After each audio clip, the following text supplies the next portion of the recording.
क्षिप्त पद्म पुराण पाताल खंड। राजा सुरथ के द्वारा अश्व का पकड़ा जाना, राजा की भक्ति और उनके प्रभाव का वर्णन, अंगद का दूत बनकर राजा के यहाँ जाना और राजा का युद्ध के लिए तैयार होना।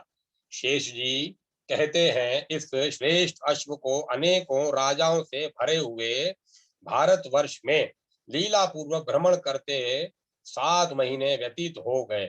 उसने हिमालय के निकट बहुत से देशों में विचरण किया, किंतु श्री रामचंद्र जी के बल का स्मरण करके कोई उसे पकड़ न सका। अंग, बंग और कलिंग देश के राजाओं ने तो उस अश्व का भली भांति सत्वन किया। वहां से आगे बढ़ने पर वह राजा सूरत के मनोहर नगर में पहुंचा, जो अदिति का कुंडल गिरने के कारण कुंडल के नाम से प्रसिद्ध था। वहां के लोग कभी धर्म का उल्लंघन नहीं करते थे। वहां की जनता प्रतिदिन भक्ति पूर्वक श्री रामचंद्र जी का स्मरण किया करती थी। उस नगर के मनुष्य नित्य प्रति अश्वत्थ अश्वत्थ और तुलसी की पूजा करते थे। वे सब के सब श्री रघुनाथ जी के सेवक थे, पाप से कोसों दूर रहते थे। वहां के सुंदर देवालयों में श्री रघुनाथ जी की प्रतिमा शोभा पाती थी तथा कपट रहित शुद्ध चित्त वाले नगर निवासी प्रतिदिन वहां जाकर भगवान की पूजा करते थे। उनकी जीवा पर केवल भगवान का नाम शोभा पाता था, झगड़े फसाद की चर्चा नहीं। उनके हृदय में भगवान का ही ध्यान होता, कामना या फल की स्तुति नहीं होती थी। वहां के सभी देहधारी पवित्र थे। श्री रामचंद्र जी की कथा वार्ता से ही उनका मन बहलाव हुआ होता था।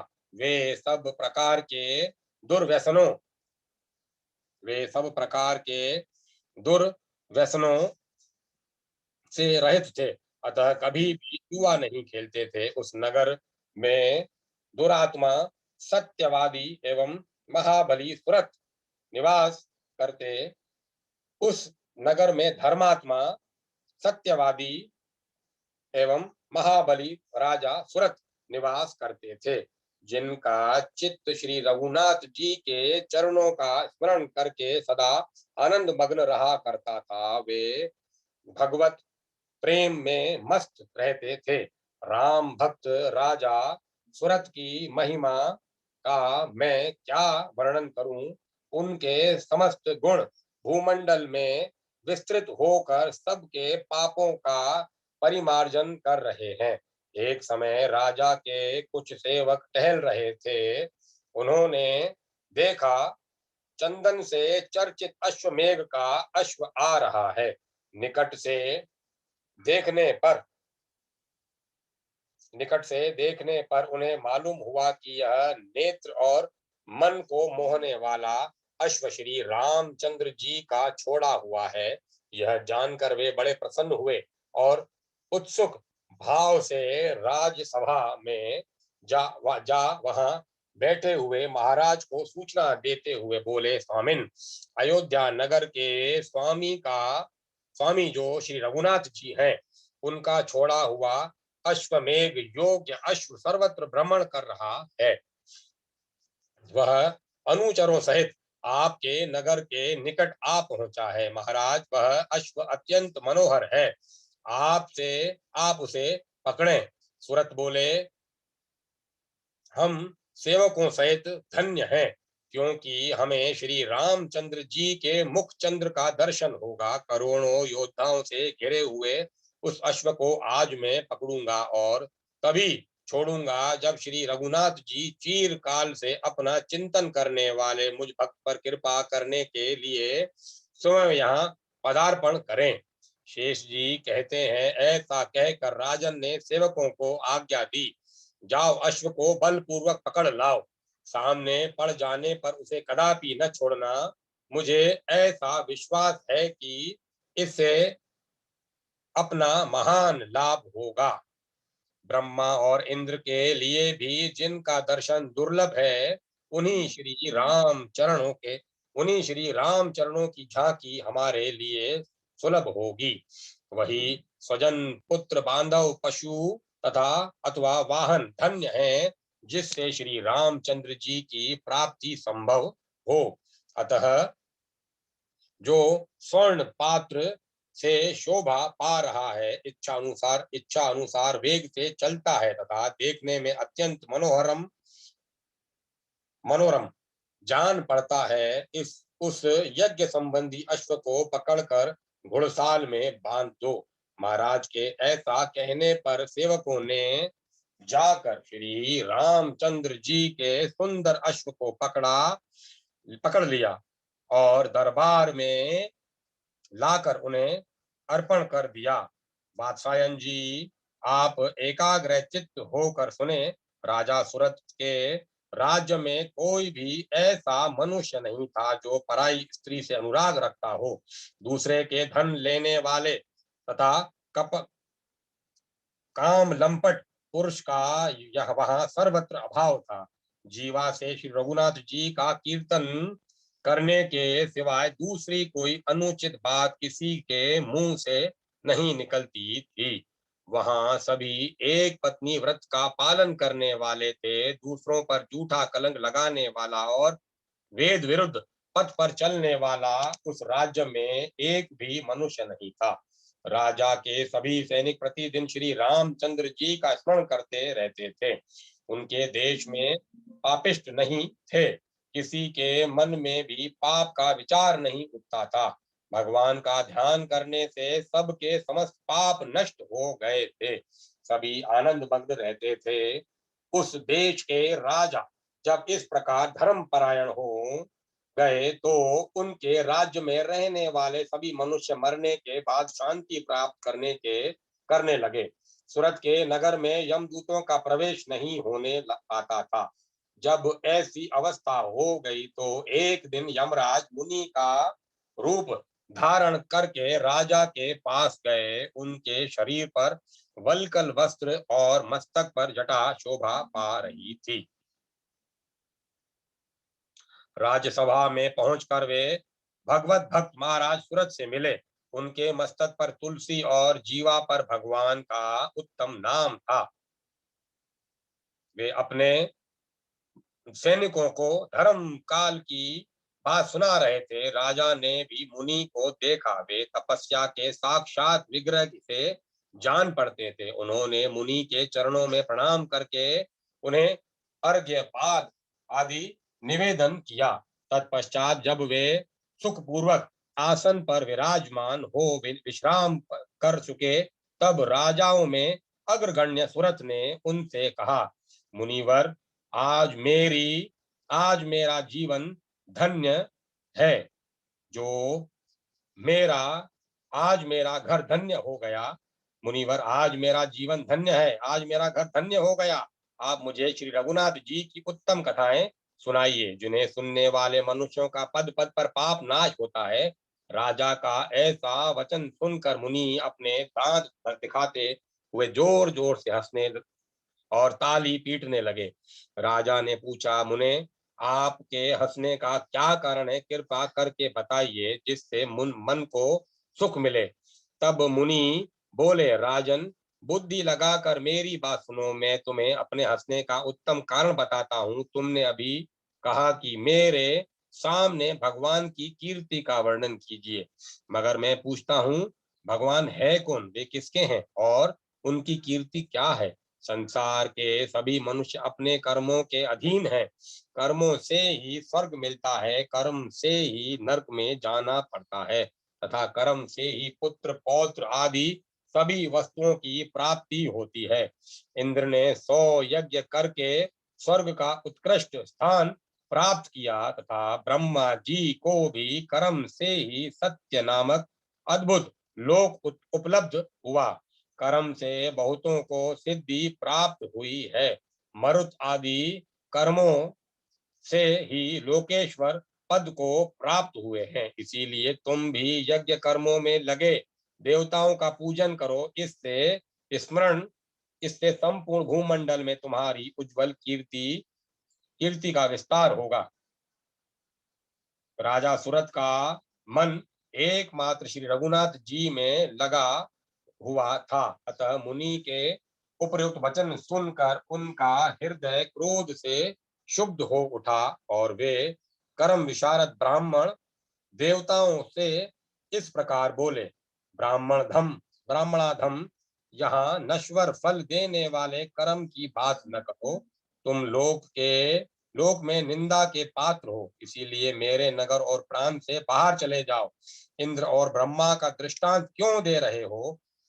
इंद्र शीघ्र ही अपने पद से भ्रष्ट होंगे, किंतु श्री रामचंद्र जी की सेवा करने वाले मनुष्य कभी नीचे नहीं गिरेंगे। ध्रुव, प्रहलाद और विभीषण को देखो तथा अन्य राम भक्तों पर भी दृष्टिपात करो, वे कभी अपनी स्थिति से भ्रष्ट नहीं होते।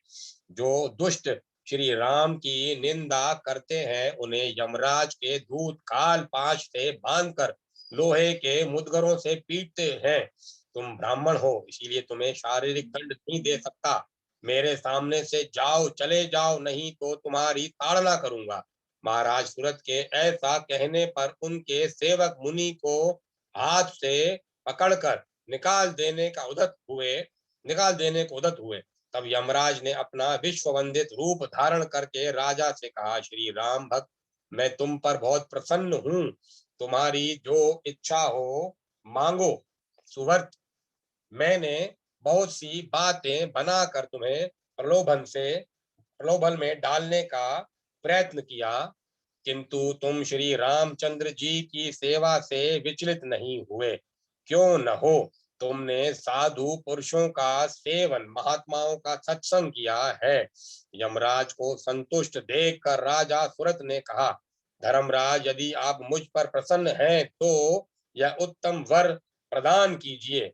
जब तक मुझे श्री राम न मिले तब तक मेरी मृत्यु न हो, आपसे मुझे कभी भय न हो। तब यमराज ने कहा, राजन, तुम्हारा यह कार्य सिद्ध होगा। श्री रघुनाथ जी तुम्हारे सब मनोरथ पूर्ण करेंगे। यूं कहकर धर्मराज ने हरि भक्ति परायण राजा की प्रशंसा की और वहां से अदृश्य होकर वे अपने लोक को चले गए। तदंतर श्री रामचंद्र जी की सेवा में लगे रहने वाले धर्मात्मा राजा ने अत्यंत हर्ष में भरकर अपने सेवकों से कहा, मैंने महाराज श्री रामचंद्र जी के अश्व को पकड़ा है, इसीलिए तुम सब लोग युद्ध के लिए तैयार हो जाओ। मैं जानता हूं तुमने युद्ध कला में पूरी प्रवीणता प्राप्त की है।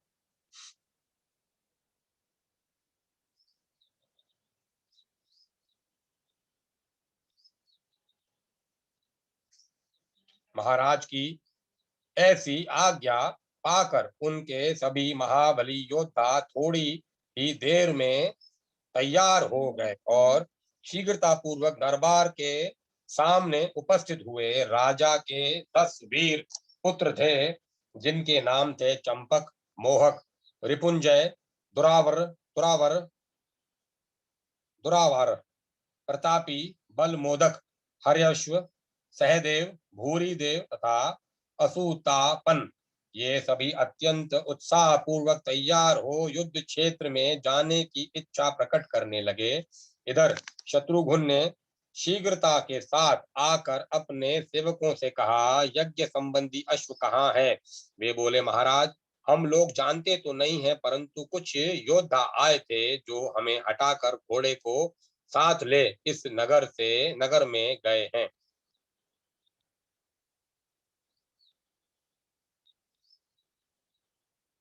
उनकी बात सुनकर शत्रुघ्न ने सुमति से कहा, मंत्रीवर, यह किसका नगर है?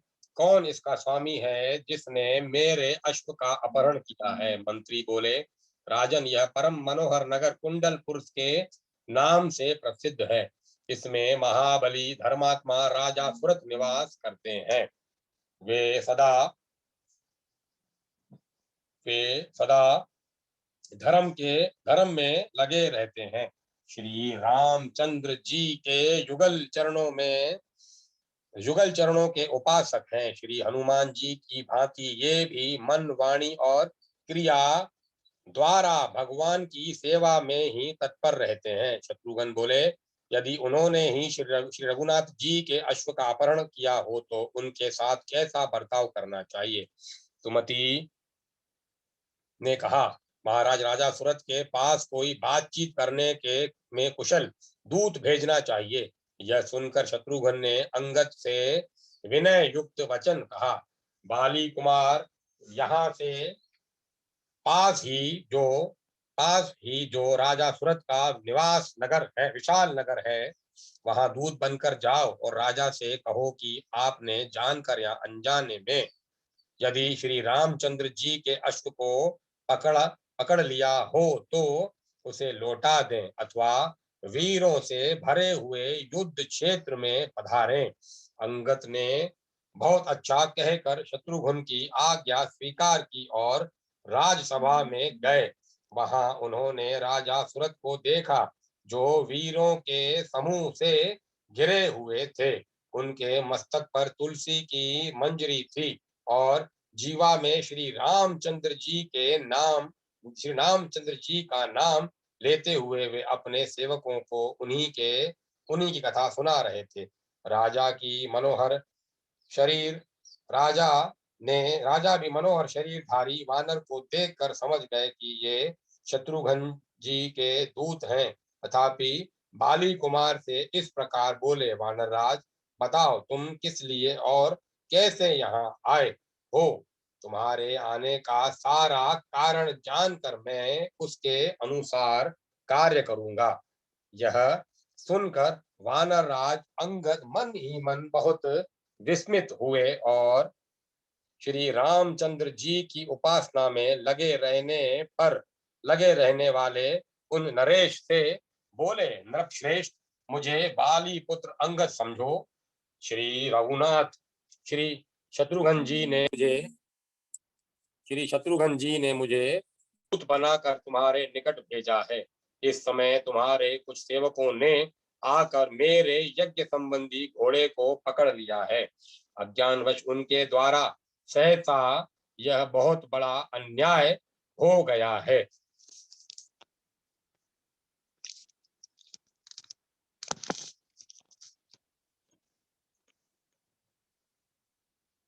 अज्ञानवश इस समय तुम्हारे सेवकों के ने आकर मेरे यज्ञ संबंधी घोड़े को पकड़ लिया है। अज्ञानवश उनके द्वारा सहसा यह बहुत बड़ा अन्याय हो गया है। अब तुम प्रसन्नता पूर्वक श्री शत्रुघ्न जी के पास चलो और उनके चरणों में पड़कर अपने राज्य और पुत्रों सहित वह अश्व शीघ्र ही समर्पित कर दो, अन्यथा श्री शत्रुघ्न जी के बाणों से घायल होकर पृथ्वी तल की शोभा बढ़ाते हुए सदा के लिए सो जाओगे। तुम्हें अपना मस्तक कटा देना होगा। अंगद के मुख से इस तरह की बातें सुनकर राजा सूरत ने उत्तर दिया, कपीश्रेष्ठ, तुम सब कुछ ठीक ही कह रहे हो। तुम्हारा कहना मिथ्या नहीं है, परंतु मैं शत्रुघ्न आदि के भय से उस अश्व को नहीं छोड़ सकता। यदि भगवान श्री राम स्वयं ही आकर मुझे दर्शन दें तो मैं उनके चरणों में प्रणाम करके पुत्रों सहित अपना राज्य, कुटुंब, धन धान्य तथा प्रचुर सेना सब कुछ अर्पण कर दूंगा। क्षत्रियों का धर्म ही ऐसा है कि उन्हें स्वामी से भी विरोध करना पड़ता है, उसमें भी यह धार्मिक युद्ध है। मैं केवल श्री रामचंद्र जी के दर्शन की इच्छा से युद्ध कर रहा हूं। यदि श्री रघुनाथ जी मेरे घर पर नहीं पधारेंगे तो मैं इस समय शत्रुघ्न आदि सभी प्रताप वीरों को क्षण भर में जीत कर कैद कर लूंगा। अंगद बोले, राजन, जिन्होंने मानधाता के शत्रु लवण नामक दैत्य को खेल ही खेल में मार डाला था, जिनके द्वारा संग्राम में कितने ही बलवान वैरी परास्त हुए हैं, तथा जिन्होंने इच्छा अनुसार चलने वाले विमान पर बैठे हुए बिंदुमाली नामक राक्षस का वध किया है, उन्हीं वीर शिरोमणि श्री शत्रुघ्न को तुम कैद करोगे। मुझे तो ऐसा जान पड़ता है तुम्हारी बुद्धि मारी गई है। श्रेष्ठ अस्त्रों का ज्ञाता महाबली पुष्कल, जिसने युद्ध में रुद्र के प्रधान गण वीरभद्र के छक्के छुड़ा दिए थे, श्री शत्रुघ्न का भतीजा है। श्री रघुनाथ जी के चरण कमलों का चिंतन करने वाले हनुमान जी भी सदा उनके निकट ही रहते हैं। तुमने हनुमान जी के अनेकों पराक्रम सुने होंगे। उन्होंने त्रिकुट पर्वत सहित समूची लंकापुरी को क्षण भर में फूंक डाला और दुष्ट बुद्धि वाले राक्षस राज रावण के पुत्र अक्षय कुमार को मौत के घाट उतारा उतार दिया। अपने सैनिकों को अपने सैनिकों की जीवन रक्षा के लिए वे देवताओं सहित द्रोण पर्वत को अपनी पूंछ के अग्रभाग में लपेटकर एक बार लाए। हनुमान जी अपने सैनिकों की जीवन रक्षा के लिए वे देवताओं सहित द्रोण पर्वत को अपनी पूंछ के अग्रभाग में लपेटकर कई बार लाए हैं। हनुमान जी का चरित्र बल ऐसा है कि इस बात को श्री रघुनाथ जी ही जानते हैं। इसलिए अपने प्रिय सेवक इन पवन कुमार को वे मन से तनिक भी नहीं बिसराते। वानर राज सुग्रीव आदि वीर जो सारी पृथ्वी को ग्रस लेने की शक्ति रखते हैं, राजा शत्रुघ्न का रुख जोते हुए उनकी सेवा करते हैं। कुशध्वज, नील रत्न, महान अस्त्र वेता, ऋतुताप, प्रताप ग्रव्य, सुबाहु, विमल, सुमद और श्री राम भक्त सत्यवादी राजा वीरमणि ये तथा अन्य भूपाल श्री शत्रुघ्न जी की सेवा में रहते हैं। इन वीरों के समुद्र में एक मच्छर के समान तुम्हारी क्या हस्ती है। इन बातों को भली भांति समझ कर चलो। शत्रुघ्न जी बड़े दयालु हैं। उन्हें पुत्रों सहित अश्व समर्पित करके तुम कमल नयन श्री रामचंद्र जी के पास जाना। वहीं उनका दर्शन करके अच्छे अपने शरीर और जन्म दोनों को सफल बना सकते हो।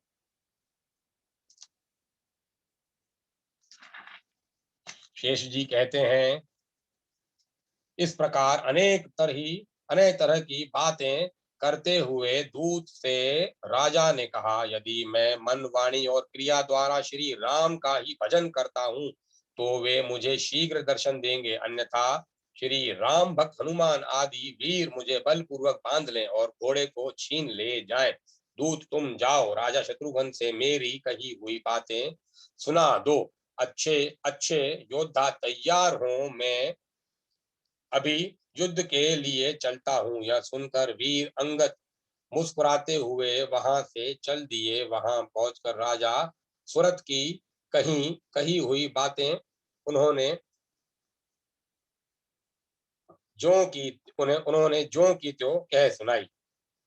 युद्ध में चंपक के द्वारा पुष्कल का बांधा जाना, हनुमान जी का चंपक को मूर्छित करके पुष्कल को छुड़ाना, सूरत का हनुमान और शत्रुघ्न आदि को जीत कर अपने नगर में ले जाना था, श्री राम के आने से सबका छुटकारा होना। अब मैं कथा वहीं विराम देता हूँ, समय काफी हो गया है। कल इस पाठ का आगे आनंद लेंगे। राम राम जय राजा राम, राम राम जय सीता राम, राम राम जय राजा राम, राम राम जय सीता राम, राम राम जय राजा राम, राम राम जय सीता राम, राम राम जय राजा राम, राम राम जय सीता राम, राम राम जय राजा राम, राम राम जय सीता राम, राम राम जय राजा राम, राम राम जय सीता राम। राम जी की स्तुति के साथ राम जी के इष्ट और जिनका नाम लेंगे उनके इष्ट राम जी, उनके नाम का भी आनंद लें। ओम नमः शिवाय, ओम नमः शिवाय, हर हर भोले नमः शिवाय, ओम नमः शिवाय, ओम नमः शिवाय, हर हर भोले नमः शिवाय। ओम नमः शिवाय, ओम नमः शिवाय। हर हर भोले नमः शिवाय। ओम नमः शिवाय, ओम नमः शिवाय। हर हर भोले नमः शिवाय। ओम नमः शिवाय, ओम नमः शिवाय। हर हर भोले नमः शिवाय। ओम नमः शिवाय, ओम नमः शिवाय। हर हर भोले नमः शिवाय। हर हर भोले नमः शिवाय। हर हर भोले नमः शिवाय। नमो पार्वती पते, हर हर महादेव।